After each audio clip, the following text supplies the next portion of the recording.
자, 오늘 여러분 시편 말씀 계속 나눌 텐데요. 시편을 읽으면 읽을수록 제 개인적으로 굉장히 은혜가 되는 시편입니다.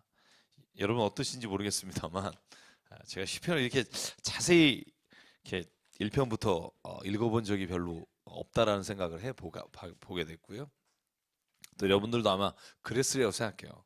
시편이 그 시 같기도 하고 읽다 보면 네, 저 대충 같이 넘어가는 경우도 있잖아요. 근데 하나하나씩 읽어보면서 오늘 저희들에게 하나님께서 또 각자에게 필요한 시편 말씀을 주셨다고 생각하고요. 오늘 저희가 132편을 나갈 시간입니다. 맞죠? 네. 이런 132편은요. 독특한 구조를 가지고 있어요. 왜 독특한 구조냐 하면 앞부분에는 다윗이 하나님 앞에 서약하는 시로 돼 있고 그 서약이 응답하는 내용이 뒤에 이렇게 시편의 마지막을 장식해요. 그래서 딱 10절까지가 1절부터 10절까지가 다윗의 서약으로 돼 있고 11절부터 18절까지가 하나님의 응답, 하나님이 시온을 선택하시고 하나님이 축복하시겠다 이렇게 약속하시는 대구절로 이렇게 되어 있습니다. 그래서 이 시편을 읽어보면 하나님께서 얼마나 다윗의 기도에 응답하셨는지를 알 수 있고 동시에 다윗은 하나님 앞에 내가 얼마나 하나님을 사모하고 하나님의 모든 것을 내가 얼마나 기대하고 있는지를 이 시편을 읽으면 우리의 마음에 이렇게 확 와닿을 수 있을 거라고 생각해요. 여러분 한번 읽어보도록 하죠. 1절부터 10절까지 저희가 한번 읽고 같이 나누도록 하겠습니다. 시작. 주님 다윗을 기억하여 주십시오. 그가 겪은 그 모든 역경을 기억하여 주십시오. 다윗이 주님께 맹세하고 야곱의 전능하신 분께 서약하기를 내가 내 집에 장막에 들어가지 아니하며 내 침상에도 오르지 아니하며 눈을 붙이고 깊은 잠에 빠지지도 아니할 것이며 눈꺼풀에 얕은 잠도 들지 못하게 하겠습니다. 주님께서 계실 장막을 마련할 때까지 야곱의 전능하신 분이 계실 곳을 찾아낼 때까지 그렇게 하겠습니다 하였습니다. 법궤가 있다는 말을 에브라다에서 듣고 야레들에서 그것을 찾았다. 그분 계신 곳으로 가자. 그 발 아래 엎드려 경배하자. 주님 일어나셔서 주님께서 쉬실 그곳으로 드십시오. 주님의 권능 깃들인 법궤와 함께 그곳으로 드십시오. 주님의 제사장들이 의로운 일을 하게 해주시고 주님의 성도들도 기쁨의 함성을 높이게 해 주십시오. 주님의 종 다윗을 보시고 주님께서 기름 부어서 세우신 그 종을 물리치지 말아 주십시오. 아멘. 여러분 이 시편이 다윗이 어느 때 이렇게 고백한 시편 같으세요? 이 서원이 느낌이 확 오시죠? 주의 성전에 아직 다윗은 못 들어갔죠? 법궤가 주의 장막에 들어가지 못하고 왜 사무엘하 6장에 보면 그죠? 그 법궤를 찾아오는 그런 장면들 있잖아요. 지금 그 장면의 일부로 저희가 읽을 수 있는 거예요. 그러니까 하나님이 주님의 그 집에 거하게 될 때까지 나는 네 가지를 안 하겠다고 하나님께 서원을 해요. 첫 번째가 뭐예요? 나는 내 장막에 들어가지 않겠다. 주의 법궤가 주의 장막에 들어갈 때까지, 다시 하나님이 그 장막에 들어갈 때까지, 주님이 쉬실 그곳으로 들어가기 전까지 나는 내 장막에 들어가지 않을 겁니다. 두 번째, 내 침상에 오르지도 않을 겁니다. 세 번째, 깊은 잠에 빠지지도 않을 거고, 네 번째, 얕은 잠에 들지도 않겠습니다. 어떻게 살죠?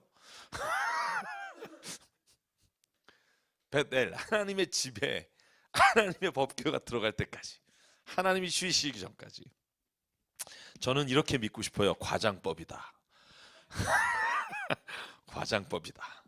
안 그러면 우리도 이렇게 기도하기는 좀 어려울 것 같다. 여러분 다윗이 이렇게 말해요. 다윗이 아니라 주님 다윗을 기억해 주십시오. 기억해 주십시오. 주님께 맹세하고 전능하신 분께 서약합니다. 내가 내 집에 들어가지 않고 침상에 오르지 않고 깊은 잠도 들지 않고 얕은 잠도 들지 않고 언제까지? 오늘 5절에 보면 주님께서 계실 장막을 마련할 때까지, 야곱의 전능하신 분이 계실 곳을 찾아낼 때까지. 저는 이걸 보면서 제가 이렇게 썼어요. 우리의 신앙에 이런 마음을 가져본 적이 있는가? 하나님이 내 삶에서 진짜 높임을 받으시고 내가 하나님이 내 삶의 가장 중요한 우선순위입니다 라고 고백하면서, 하나님 내가 당신 앞에 이런 걸 하기 전에는 내가 정말 내 집에도 들어가지 않고 침상에도 오르지 않고 잠도 안 자겠습니다. 여러분, 우리가 이렇게 기도할 때가 있어요. 언제? 주님 아들을 대학만 보내주시면 내가 뭐도 하고 주님 내 사업을 이렇게 해주시면 하나님 내가 뭐도 하고. 근데 오늘 다윗의 기도가 뭐예요? 주님의 법궤, 주님이 그 장막에 들어가실 때까지 내가 이렇게. 여러분, 이 기도는 그러니까 내가 무엇을 하기를 원하는데 하나님 그걸 이루어주면 이렇게 하겠습니다라는 서원이 아니에요. 이 서원은 보다 본질적인 거예요. 하나님이 내 인생에서, 내 삶에서 내가 진짜 높여드리기를 원하는데 정말 그 일이 내 인생에 될 때까지 하나님 내 삶에서 내가 누리는 것을 누리지 않겠습니다. 이런 고백이에요. 다윗이 자기의 궁전을 지고 나서 얼마나 괴로웠어요. 하나님의 성전을 지지 못한 것. 그래서 하나님의 성전을 위해서 다 마련했는데 하나님이 짓지 못하게 하셨잖아요. 그리고 그 성전을 누가 져요? 아들 솔로몬이 짓는다고요. 하나님이 다윗이 저는 그의 침상에 오르지 않겠다 이 이야기를 하면서 무슨 생각이 들었을까? 저는 이 시편 읽으면서 그런 생각했어요. 우리아가, 여러분, 다윗이 그 아내 밧세바와 동침해서 아기를 가졌을 때 그걸 위장하기 위해 우리아를 부르잖아요. 그리고 집에 들어서 자라. 안 자잖아요. 내가 어떻게, 내 병사들이 지금 적들과 싸우고 있는데 내가 여기에 와서 지금 어떻게 내 집에 들어갑니까? 그리고 그냥 그 뜰에 자잖아요.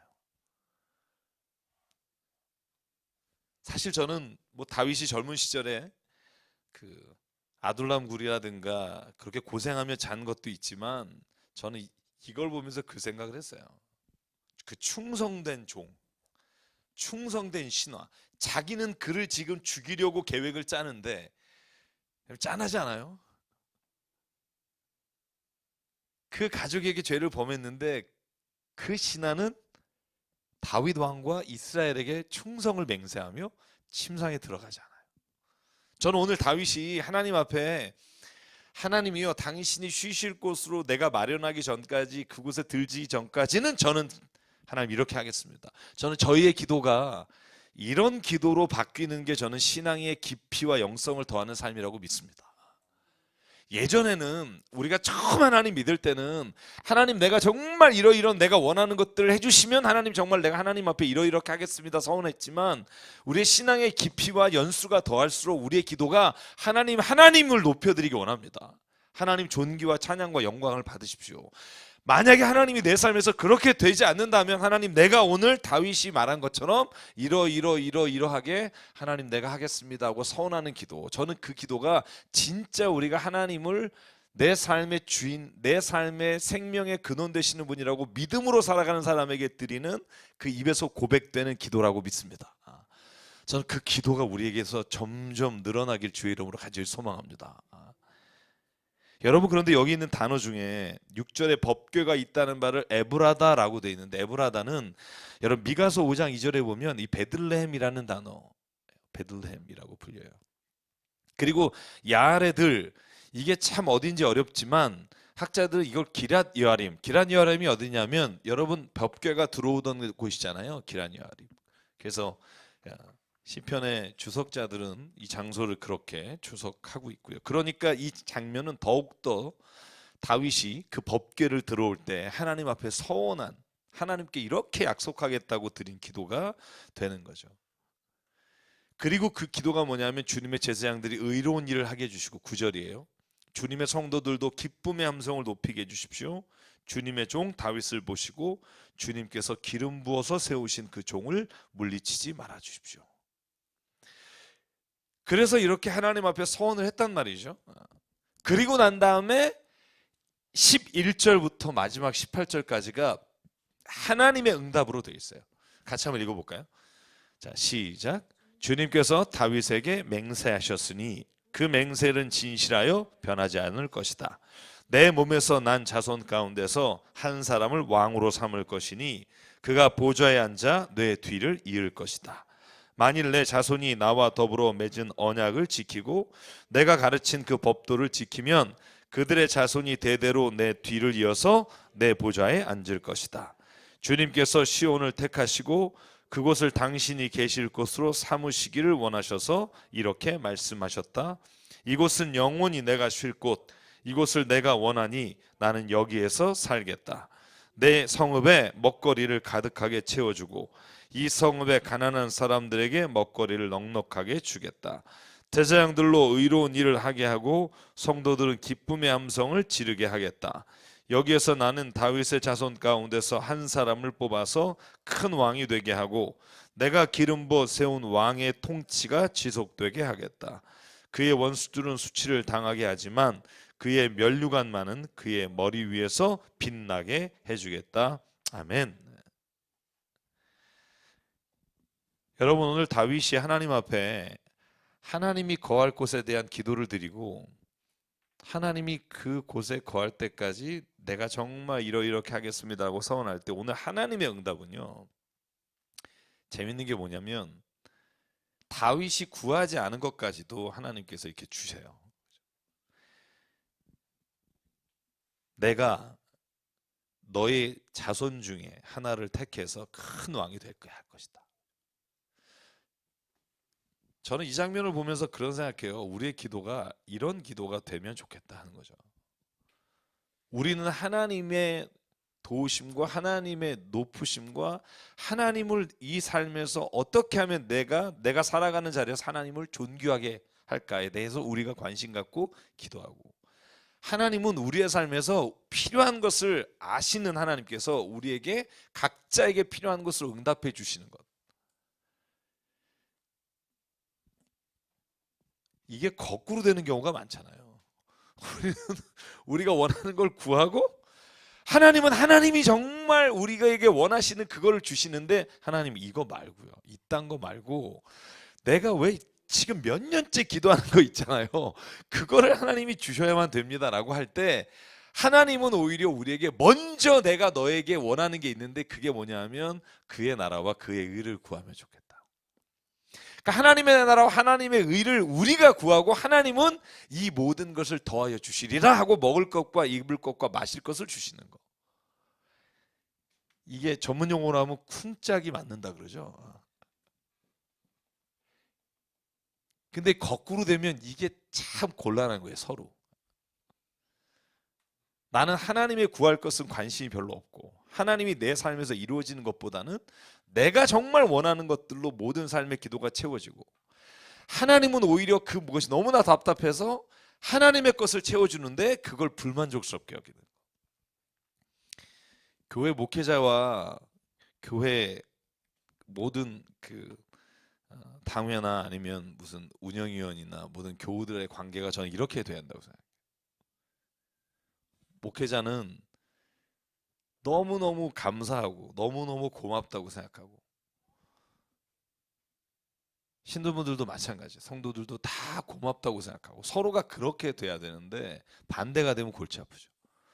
내가 이렇게 했는데 이것밖에 안 해주냐 뭐. 그러면 앞에서는 막 그러고 뒤에 가서 야 네가 그것도 많이 받는 거다 뭐 이렇게 서로. 이것처럼 정말 괴로운 목회는 없을 거예요. 저는 서로가 그렇게 되는 거예요. 여러분, 이게 하나님하고 우리의 관계도 마찬가지라고 생각해요. 하나님 왜 그거밖에 안 주세요가 아니라 하나님 내가 진짜 족합니다. 정말 하나님이 내게 주신 게 너무너무 고맙습니다. 여러분, 그 감사와 고백이 매일매일 내 삶에 넘칠 때 하나님이 오히려 야 내가 너한테는 진짜 이렇게 하는데 네가 그렇게 말하니까 내가 진짜 너를 보배롭고 여기고 존귀하게 여기며 내가 너에게 약속한 것을 채워주겠다. 여러분, 그런 모습이 하나님과 우리 사이에 일어날 때 저는 그게 가장 보기 아름다운 신앙의 모습이라고 생각해요. 여러분 동의하시지 않으세요? 그러니까 우리는 하나님의 뜻을 구해야 돼요. 내 것을 구하기 전에 먼저 하나님의 것을 구하고, 하나님은 우리가 만약에 하나님의 온전하신 손에 붙잡힌 바 된 것을 아시면 하나님이 채우시고 인도하실 걸 믿으십시오. 근데 이런 거였어요. 믿음이 내 욕심을 채우는 믿음으로 너무 발전하신 분이 있어요. 제가 믿고 기도하십시오. 하나님 주실 겁니다. 그러면 믿고 기도했는데 안 주시는데요. 그러면 목사로서는 좀 그렇죠. 안 통하네? 뭐 이런 생각이 드는데 가만히 생각해 보면 자기의 욕심껏 구하고 하나님이 안 주셨다 그러는 경우가 많아요. 솔직히 한번 생각해 보실래요? 주기도문에 일용할 양식을 구하라 그래요. 여러분 일용할 양식 없는 분 있으세요? 여러분 요즘은 노숙자분들도요 골라가면서 드세요. 왜냐하면 서울역에서만 저희가 나온 이유가 6번을 줘요. 아침부터 저녁까지. 근데 우리가 또 한 번을 주려고 하는데 그쪽에서 부탁을 하더라고요. 이거 충분합니다. 6번. 왜냐하면 거기에는 종교단체부터 사회복지단체가 한 군데서 해야 되니까 누구든지 오면 주거든요. 진짜로 못 드시는 분은 거기도 못 가는, 자존심 세거나 아니면 힘이 없거나 걷지도 못하시는, 방에서 혼자 계시면서 독고사 하시는 분들 있잖아요. 우리가 진짜 하나님 앞에서 내가 살아가면서 내가 욕심만 만약에 그렇게 많이 부리지 않으면 저는 매일매일 하나님께서 채우시고 이끌어 가시는 기적을 체험하고 살 수 있다고 생각해요. 그래서 여러분 뭐 다 하러 일용할 그 끼니만 때우자 이런 게 아니라, 하나님께서 우리가 하나님의 뜻을 위해 이것을 사용할 것이라고 하나님 생각하시면 주신다고 저는 믿어요. 그리고 만약에 더 안 주시면 저는 그냥 그렇게 생각해요. 내 분량이 여기까지다. 뭐 다른 사람하고 막 경쟁해서 내가 굳이 막 내 인생을 그렇게 경쟁하다 허비하며 살 필요가 없다고 생각해요. 내게 주신 그 그릇을 한없이 기쁨으로 감사함으로 살다 보면 저는요 그 안에서도요 얼마나 하나님의 놀라운 일들이 일어나는지 몰라요.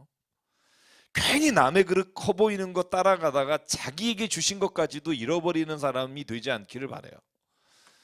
저는 이 기도가, 물론 다윗은 엄청난 왕이었고요, 솔로몬도 엄청난 왕이었으나 저는 그게 별로 부럽지 않아요. 왜냐하면 그 인생사 보면 압살롬에게도 죽을 뻔하고 쫓겨나고 아들에게도 죽을 뻔한 고비들이 그렇게 많았던 게 왜 그럴까요? 저는 오히려 다윗의 삶에서 저는 많이 가진 게 복이라고 늘 생각하지 않아요. 여러분, 저와 여러분에게 그런 생각이 있었으면 좋겠어요. 많이 가지게 게 복이 아니라 내가 누리는 게 복이에요. 1,000원짜리 커피도요 감사하면서 마시면 그게 복이에요. 여러분 1,000원짜리 커피 맞아요, 많아요. 어제는 제가 깜짝 놀랐어요. 저희 어머니하고 차 타고 가다가 아메리카노 900원 제가 어머니에게 900원짜리 커피가 있어요. 여러분 우리가 이걸 어떤 마음으로 먹느냐에 따라 그 음식의 가치가 결정되는 것이, 그 가격이 얼마짜리를 먹느냐에 따라 나라는 인간이 가치가 변하는 게 아니에요. 우리가 착각하는 게 뭐냐면 예수님 열심히 믿으면 내가 삶의 모습이 세상적 가치가 높아진다고 생각해요. 천만의 말씀. 하나님 열심히 믿으면 아주 예전에 가치 없게 보였던 그게 가치 있게 바뀌는 게 저는 하나님 안에서 은혜를 경험한 사람의 삶이에요. 만약에 그걸 내가 못 깨달았다 그러면 여러분 이미 하나님 안에서 누릴 복을 놓친 거예요. 100억 있으면 행복할 것 같으세요? 천만의 말씀이요. 가서 물어보세요. 행복하냐고. 뭐 그래도 100억 만져보고 죽으면 좋겠다 막 이런 분 있잖아요. 참나 정말. 만졌어요, 죽었어요. 뭐 행복해요 그게. 난 정말 이해를 못하겠어. 매일 1,000만 원이 주고 다 써야 된다 저녁까지. 여러분 한 달 되면요 여러분이 기브업할 거예요. 더 이상 살 게 없어서. 뭐 1년 지나면. 그러니까 못 가진 것에 대한, 인간이 가지고 있는 타부에 대한, 금지된 것과 가지지 못한 것에 대한 우리의 욕망이 채워지는 것이 행복한 게 아니라, 우리의 삶의 자리에서 지금 내가 누리고 있는 것을 정말 감사하며 취할 수 있는 그게 행복한 거예요. 여러분 그래서 왜 그 들에서 기도하는 그 그림 하나가 왜 이렇게 유명해졌을까요? 그 농부가 그 앞에 놓은 감자 들어 있잖아요, 거기. 사실 원작을 보면 거기에 아이가 죽은 아이가 있다. 이렇게 지금 얘기가 되고 있습니다만 저는요. 그래서 136편이 감사한데 오늘 아마 거기까지는 못 갈 텐데요. 저는 다윗에게 하나님께서 이렇게 약속하시고 하나님께서 행하시는 것 자체가 저는 우리의 초점이 되지 않았으면 좋겠어요. 다윗의 앞에 기도가 초점이 됐으면 좋겠어요. 다윗은 자기가 성전을 짓지 않았음에도 불구하고 하나님 앞에 감사의 기도를 드려요. 저는 그게 신앙의 깊이에 들어간 다윗의 모습이라고 생각해요.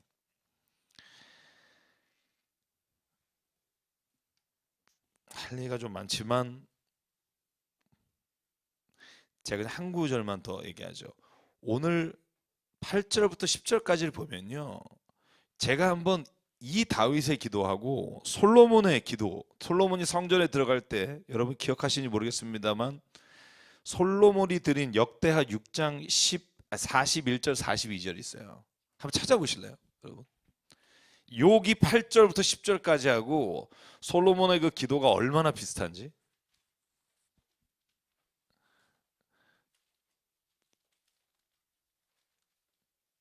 역대하 6장 41절 42절이에요.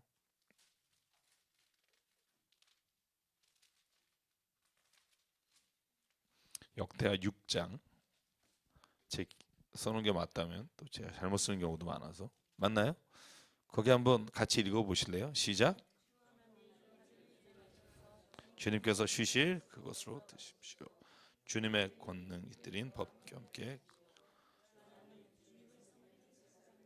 의로운 일을 주십시오. 주님의 성.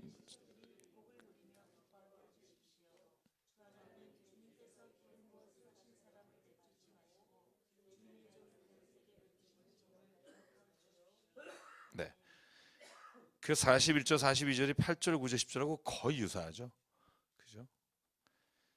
물론 이제 이 시가 어디서 왔으며 이 두 개의 시가 어떻게 비교되나 뭐 이 기도가 그걸 우리가 분석할 수 있습니다만 저는 하나님 앞에서 믿는 사람들이 드려야 될 우선적 기도가 저는 그거라고 생각해요. 하나님에 대한 기도, 의로운 일이 이루어나는 것에 대한 기도, 기쁨으로 하나님의 앞에서 찬송하는 기도. 그 기도들이 우선적이 될 때 저는 하나님께서 우리의 인생길을 이끌어 주신다고 믿습니다. 여러분 솔로몬의 저는 기도를 제일 좋아요. 열왕기상에 나와 있는 여러분 아시죠? 성전에 들어갈 때 기도. 저는 그것처럼 멋있는 기도가 없다고 생각해요. 8장 22절부터 쭉 읽어보면 물론 1절부터 거의 시작되지만 저는 그 기도 중에 하나님 하늘의 모든 것을 창조하신 당신이 이 성전 안에 거하시겠습니까? 많은 우리가 이 성전에서 기도할 때 우리의 기도에 응답해 주십시오. 우리가 어떤 곳에서 예배드려도 하나님 다 받으시고 우리가 서서 예배드리나 집안에서 예배드리나 하나님 그러나 주의 성전 주님이 계신 곳에 우리가 와서 기도할 때 우리의 기도에 응답해 주십시오. 그래서 저는 이 132편을 읽으실 때마다 저와 여러분의 서약의 기준, 우선순위의 기준이 다른 기도를 드리길 간절히 바랍니다. 우리 133편 한번 읽어볼까요? 133편 우리가 너무나 잘 아는 시인데요.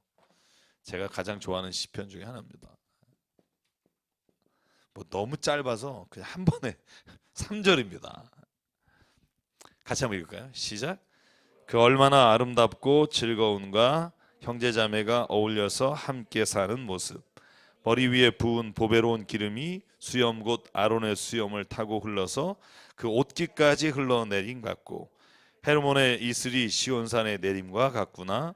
주님께서 그곳에서 복을 받으셨으니 그 복은 곧 영생이다. 아멘. 여러분 원래 형제 자매가 동거함이 이렇게 돼 있죠. 개정개혁엔 여러분 기억나시나요? 저는 이 시편이 이 당시에 지금 시는 아마 신앙 공동체 혹은 축제 기간에 드렸던 공동체 고백의 시였을 겁니다만 저는 이 시는 가정의 시이기도 하고 교회의 시이기도 하고 하나님을 믿는 사람들이 있는 곳의 시라고 생각해요. 여러분 한번 이 시가 형제 자매 동거함이, 혹은 여기는 좀 길게 해놨죠. 어울려져 함께 사는 모습. 이렇게 돼 있어요. 여러분, 동거한다, 어울려서 함께 산다.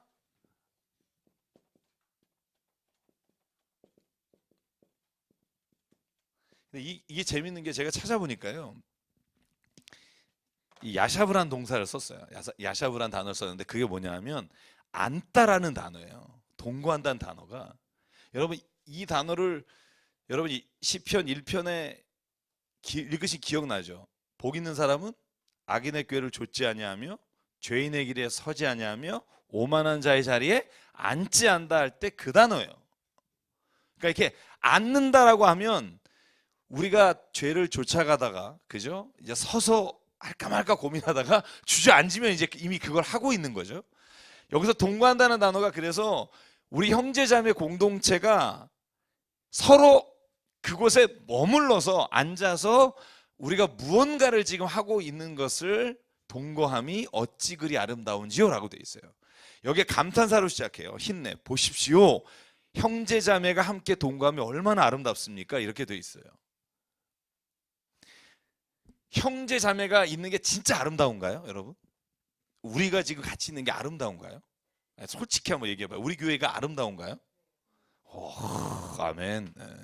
이게 인상 쓰면서 대답하지 말고 네 그래야죠. 아닌 사람이 아니요 그래야지 네 이러면 이상하죠. 네.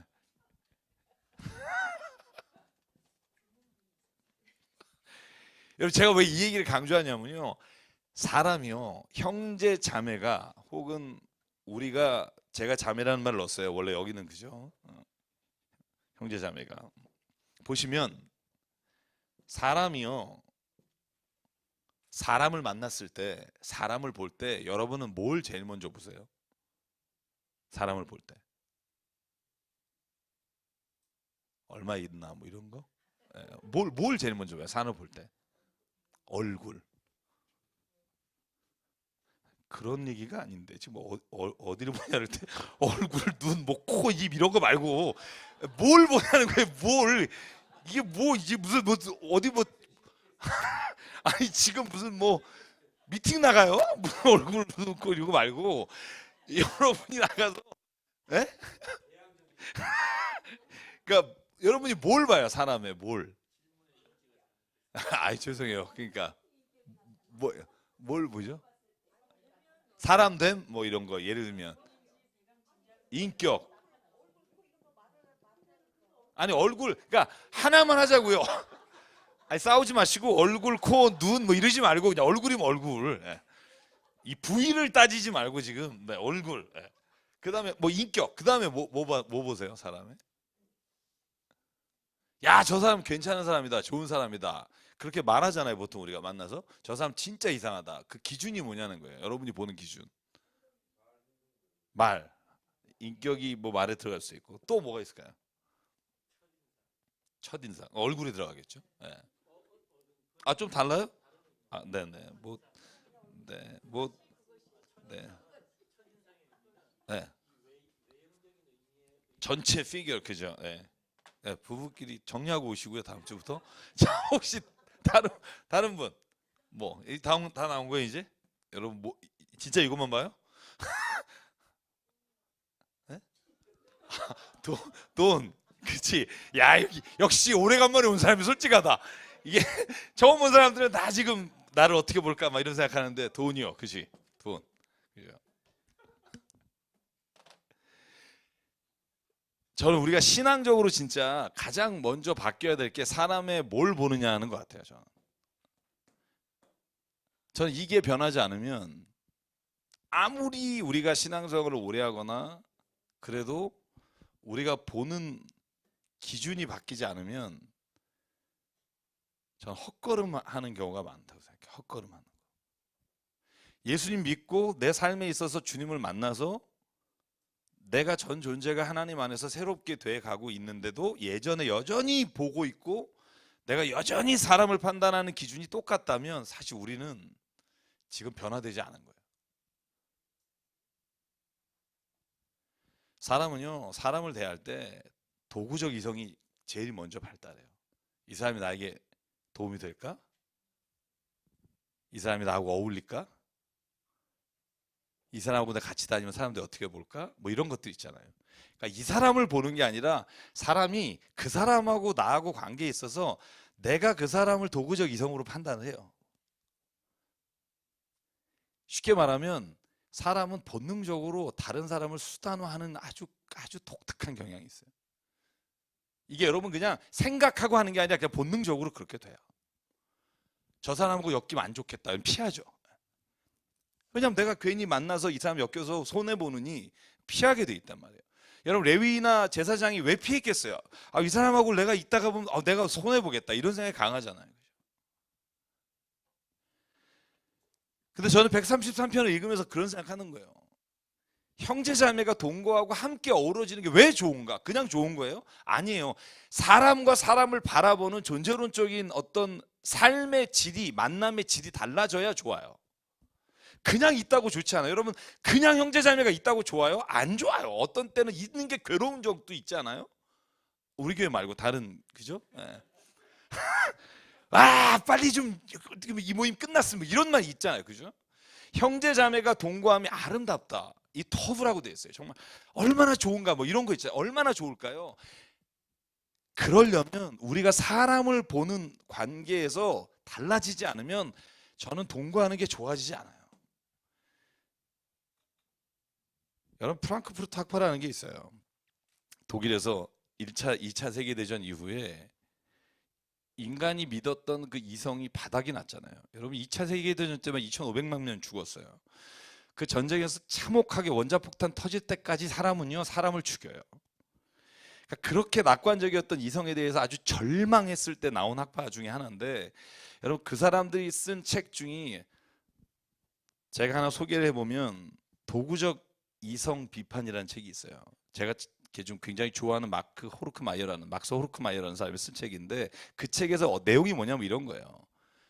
우리가 지금까지 신뢰했던 이성은 무너졌다는 거예요. 그 이성이 뭐냐면 도구적 이성이에요.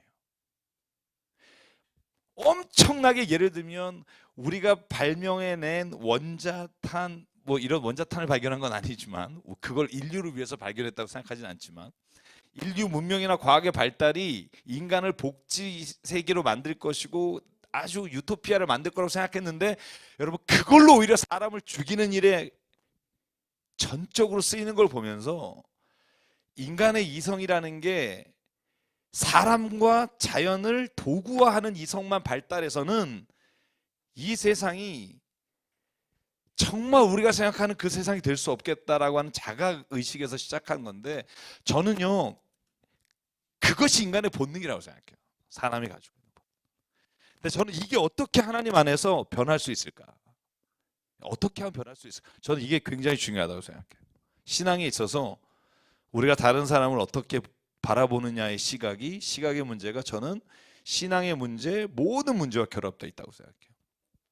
그래서 나온 결론 중에 하나가 뭐냐면, 인간을 도구적 이성으로 보지 말고 존재론적 이성으로 보자. 그 말을 바꿔 말하면 인간을 봤을 때 저 사람이 내게 어떤 도움이 될까 하는 수단적으로 보지 말고 그 사람을 있는 그대로 바라보며 그 사람 대상을 우리가 목적으로 생각하고 만나자. 저는요 사람과 사람이 만날 때 저는 신앙 안에서 그 사람을 있는 그대로 받아주는 거짓말까지도 그냥 확신해서 막 그 사람한테 이런 게 아니라 그냥 그 사람이 하는 말 그대로 그냥 일단 받아주는 사람이 저는 교회 안에서 필요하다고 생각해요. 여러분 자녀도 얘기하다 보면 거짓말하는 거 티가 날 때 많아요. 근데 그냥 믿어주는 거죠. 그냥 믿어주는 거죠. 끝까지 캐내서 그 아주 씨를 거짓말의 씨를 자르겠다. 여러분 안 잘려요. 사람은요. 그 대신 믿어주는 사람에게는요. 그 사람이 그 앞에 있을 땐 자기 자신을 드러내게 돼 있어요. 내가 만약에 신뢰하지 못하는 사람에게 내 속을 드러내지 않아요. 끝까지. 저는 제가 1절 묵상하면서 하여간 무진장 많이 여기다가 뭐 여러 가지를 한번 찾아보면 썼는데, 제가 요약하면 그거예요. 성도 안에서, 교회 안에서, 아니면 하나님의 축제기관의 공동체 안에서, 어떤 공동체든지 간에 신앙 안에 있는 공동체는 본질적으로 사람을 보는 눈이 달라져야 된다. 그래야 그 동거하는 게 아름다울 수 있다. 예수 그리스도를 보십시오. 저는 제자들한테 그렇게 속고 또 속고 또 속으면서 그렇게 믿어주는 분, 제자들이 왜 감격했을 것 같아요? 뭐 기가 막히게 예수님이 막 제자들 잘해주니까? 떼돈 벌게 해줬어요? 아니요. 있는 거 다 놓고 예수님 따라갔는데 결국 그냥 그분 가셨어요. 왜 그러면 감격해서 막 부활한 주님을 막 끝까지 목숨 걸고 전했을까요? 믿어준 거죠. 혼냈잖아요. 야, 이 믿음이 없는 놈들아. 베드로에게도 야, 이 사탄아, 이렇게 말씀하셨죠. 그런데 믿어주셨단 말이에요. 저는요, 사람과 사람 사이에 이 신뢰와 믿음이 있는 공동체가 돼야만 저는 그 공동체가 하나님 안에서 동거하는 아름다움이 일어날 수 있다고 생각해요. 실수했어요? 믿어주십시오. 잘못했습니까? 믿어주십시오. 나에게 약속한 걸 안 지킵니까? 믿어주십시오. 아, 그러다가 손해보고 살아요. 손해봐도요, 죽지 않아요. 죄송해요. 그리고 죽을 만큼 속지 마세요. 다 내준다거나 그러지 마시고요. 저는 세상은요, 자기 한 사람 믿어주는 사람만 있으면 자살하지 않는다는 말이 있어요. 저는 복음교회 친구들 보면서 그런 생각해요. 부모조차도 믿어주지 않는 아이들이 어디에서 비빌 때가 있었을까? 저는 세속적 형제자매 우애와 종교적 형제자매 우애가 달라야 된다고 생각해요. 특별히 기독교적인 형제 우애가 달라야 된다고 생각해요. 요한복음 17장 21절 예수께서 이렇게 말합니다. 아버지요, 아버지께서 내 안에 내가 아버지 안에 있는 것 같이 그들도 다 하나가 되어 우리 안에 있게 하사 세상으로 아버지께서 나를 보내신 것을 믿게 하옵소서. 하나가 된다는 게요, 여러분, 네가 좋은 일 하면 내가 너 받아줄게. 여러분, 이건 하나가 되는 게 아니에요. 하나가 된다는 건 네가 실수한 것도 내가 한 것처럼, 그게 하나잖아요. 예를 들면 내가 너 좋은 점만 내가 너와 함께 하는 거고, 네가 만약에 실수하면 넌 나랑 안 친한 거야? 이게 무슨 하나가 된 거예요? 부부가 만약에 사는데, 두 분이 부부, 그죠? 세 분이, 예, 사는데 내가 너 좋은 일 하면 너는 내 부인인데, 너 인간 같지 않은 일 하면 너 나 모른다. 이렇게 하면 하나가 됐을까요? 천만의 말씀. 하나가 됐다는 건 이 사람이 좋은 일을 할 때나 선한 일을 할 때나 혹은 실수할 때도 내가 이 사람은 나와 하나다라고 할 때 하나가 되는 거예요. 그러려면 서로가 신뢰하는 거죠. 어떤 상황에서도 믿어주는 거예요. 왜냐하면 그 사람 안에 있는 하나님을 믿는 거예요. 제가 사람은 믿지 말라 그랬잖아요. 사람은 사랑할 존재지 믿는 존재가 아니라니까요. 근데 우리가 그 사람을 믿을 땐 그 사람을 믿는 게 아니라 그 안에 역사하시는 하나님과 성령님을 믿는 거예요. 그래서 그 사람을 믿어주는 거예요. 여러분, 예수께서 도마 같은 사람을 믿어주셨잖아요. 아, 손 내밀어봐요. 나 같으면 야, 너 저리 가 이럴 텐데, 만져봐라. 만져서 네가 믿음 없는 자가 아니라 믿는 자가 되라. 예수께서 자기의 손가락을 넣어보라고까지 하신 분이잖아요. 저는 믿음이라고 생각해요.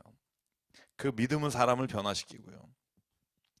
오늘 그 아름다운 공동체가 오늘 시편 130편 2절 3절에 어떻게 뭐뭐 같이 이렇게 두 번 표현되냐면, 첫 번째는요, 머리 위에 부은 보배로운 기름같이. 이 기름이 뭐냐 하면 아론의 수염을 타고 흘러서 그 옷깃까지 흘러내림 같고, 여러분, 아론에게 기름 붓잖아요. 이 거룩한 기름을 붓잖아요. 이 거룩한 기름이 아론의 수염까지 흘러서 저기 바닥까지 흘러가는 거예요. 뭐냐면 하나님의 공동체 안에서 형제자매의 아름다운 삶이, 여러분, 그 모든 자리에서 흘러 세상 가운데 흘러가는 것이 하나님의 자녀의 동거함의 아름다움의 저는 목적이라고 생각해요. 여러분, 그래서 우리가 축복의 통로라고 말하잖아요. 기쁨의 통로라고 말하고. 두 번째 비유가 뭐예요? 헬몬산에서 흐른 그 이슬. 그것이 어디로 가요? 시온까지 가요. 여러분, 헬몬산에서 시온까지가 320km예요. 이 말이 뭘 말하겠어요? 한번 보실래요? 헤르몬의 이슬이 시온산의 내림과 같구나, 이렇게 비유적으로 말해요. 그러니까 하나님의, 여러분 창세기 한번 27장 28절 보실래요? 이 기름과 이슬이란 표현은요, 하나님께서 축복하실 때 주시는 단어들이에요. 그게 한꺼번에 모아 있는 게 여러 구절이 있지만 창세기 27장 28절 한번 보시면 이 비유가 어떤 말씀의 의미인지를 우리가 알 수 있어요. 창세기 27장 28절 같이 한번 읽어보실래요? 이 비유가, 저는 그 말씀을 같이 읽으면 이해가 훨씬 더 쉽다고 생각해요. 같이 읽을게요. 시작. 하나님은 하늘에서 이슬을 내려 주시고 땅을 기름지게 하시고 곡식과 새 포도주가 너에게 넉넉하게 하실 것이다. 그러니까 형제 자매가 우애가 있고 하나님 안에서 동거하는 모습이 아름다우면 하나님께서 그 모든 땅이 기름이 흘러 아론의 수염을 타고 흘러가듯이 헤르몬의 이슬이 시온산까지 이렇게 320km 그 먼 거리까지 내린 것과 같이 하나님이 뭘 주시겠다 하시냐면 그곳에 뭘 주시겠다? 복을 약속하셨으니 그 복은 곧 뭐다? 영생이다. 여기에 바라크라고 하는 단어가 써요. 하나님이 그 복을 주신다는 거예요. 그 자리에, 어디에? 형제자매의 동거함, 아름다운 삶이, 아름다운 신뢰가 있는 그곳에 하나님이 복을 부어주신다. 그리고 그 복이 흘러 어디까지 가냐? 여러분, 저 헤르몬에서 시온까지, 그죠? 기름이 이렇게 흘러가는 거예요. 이렇게 살면 얼마나 좋을까요?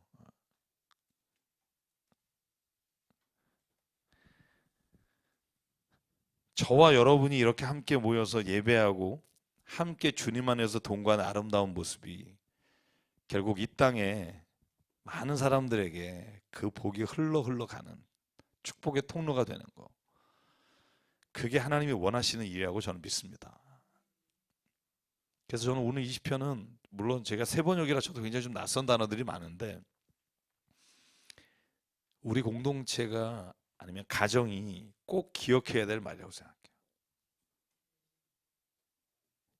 여러분, 하나님 안에서 서로가 서로를 바라보는 시선이 바뀌면, 내 욕망을 채우기 위해 대상을 도구하는 게 아니라 내가 보는 그 대상이 있는 그대로 나에게 하나님의 복을, 하나님의 은혜를 전해주기 위한 대상으로 볼 때 그 공동체는 변하고요. 그 공동체가 변하면 공동체에 흐르는 그 복이 세상의 복으로 흘러가는 거예요. 부부가 그 복을 못 누리면 막혀요. 당연히. 왜? 흘러갈 복이 어디 있어요? 지금 둘이도 지금 힘든데, 그죠? 흘러가자. 흘러가려면 하나님 안에서 신뢰하는 거죠. 저는 그 복을 우리가 누리게 되기를 바랍니다. 그러면 저는 믿습니다. 드라마틱하게 바뀔 거예요. 예수님은 반대였잖아요. 그 사람과 함께하면 내가 도움을 얻는다가 아니라 그가 새 힘을 얻을 것이다. 저 사람과 함께하면 그 생명을 살릴 수 있다. 이게 예수님이 누구를 만난 이유잖아요. 저는 우리도 그렇게 만나야 된다고 생각하는 거예요. 내가 함께 있으면 그 생명이 살아날 거고, 저 사람이 여기에 있지 않고 밖에 있으면 살아나지 못하나 우리와 함께 있으면 생명이 살아날 거고, 그가 힘을 얻을 거다. 이렇게 우리가 대상을 보기 시작하면, 사람을 보면 저는 교회도 달라질 거라고 생각해요. 저 사람 우리 교회 도움이 되나 안 되나, 이게 아니라 그 사람이 우리 안에 들어오면 그 생명이 살아날 거다. 이렇게 우리가 시선을 바꾸면 교회 안에 오는 사람들에 대한 시선과 모든 것들이 전 바뀌게 되고, 공동체 안의 기쁨과 거룩이 저는 흘러 넘치는 교회가 될 거라고 믿습니다. 우리 134편, 오늘 135편은 좀 길어서 뭐 두 개가 근데 연결이 돼서요, 135편까지 갈 수 있을 것 같아요. 하고 135를 같이 가죠. 두 개가 거의 비슷합니다. 굉장히 길지만 135편은 134편, 135편 같이 한번 가볼게요. 갈수 한번 134부터 해보죠. 네, 같이 읽을게요. 1절 3절 시작. 밤에 주님의 집에 서 있는 주님의 모든 종들아, 주님을 송축하여라. 성소를 바라보면서 너희의 손을 들고 주님을 송축하여라. 하늘과 땅을 지으신 주님께서 시온에서 너에게 복을 내려 주시기를. 아멘. 135편의 1절부터 4절까지 읽을게요. 거의 비슷한 대꾸절도 있습니다. 시작. 할렐루야. 주님의 이름을 찬송하여라. 주님의 종들아 찬송하여라. 주님의 집 안에, 우리 하나님의 집들 안에 서 있는 사람들아, 주님은 선하시니 주님을 찬송하여라. 그가 은혜를 베푸시니 그의 이름 찬송하여라. 주님께서는 야곱을 당신의 것으로 택하시며 이스라엘을 가장 소중한 보물로 택하셨다. 아멘. 찬송 시편입니다. 그죠? 둘 다 찬송 시편으로 볼 수 있는데요.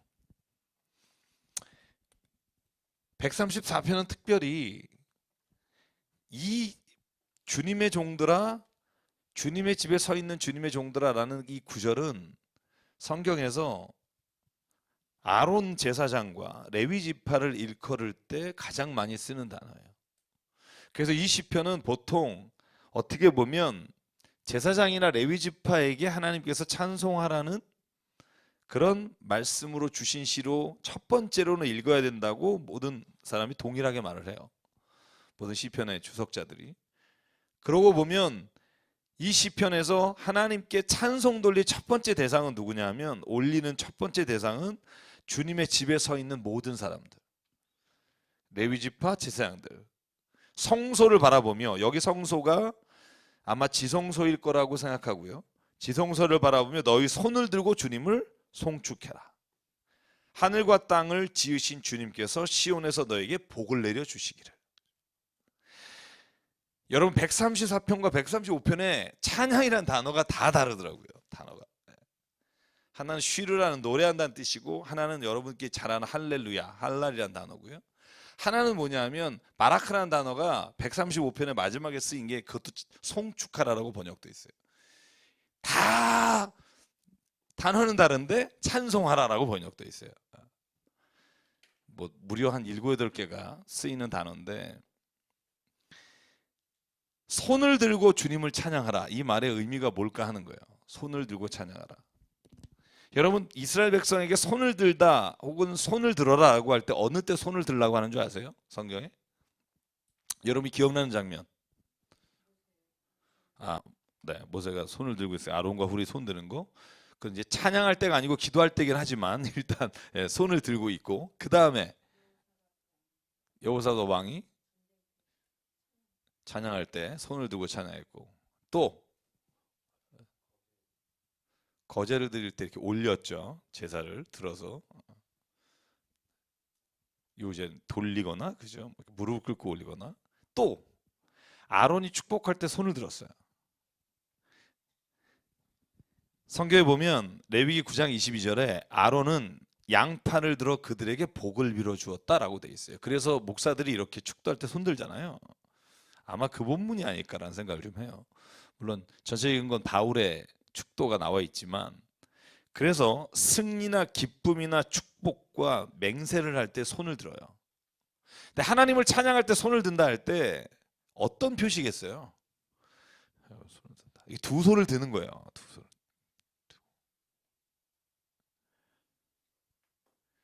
저는 전적으로 하나님 앞에 하나님을 의지한다는 표현이기도 하고, 하나님 앞에 내가 맹세한다는 뜻이기도 하고, 하나님만을 높여드린다는 뜻이기도 하고. 그러니까 사람이 찬양하는 모습이 다 다르지만, 저는 제가 대학에서 찬양을 오랫동안 가르쳤던 사람으로서 늘 하는 말이 있어요. 다 해보십시오. 다 해보십시오.